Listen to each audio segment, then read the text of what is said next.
Welcome everybody, my name is Marcus, and in this video I'll show you a simple way how we can add video in Squarespace mobile. So let's start. The first thing you want to do is when you're in Squarespace mobile, you just want to click plus here, and then you're gonna see video here. And now you're gonna choose which one you want. I'm going to choose I don't know which one. This here, right? So as you can see,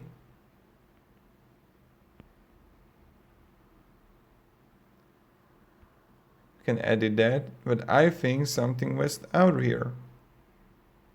Oh, here we got it, video. So you just add here the video URL here. It's really simple.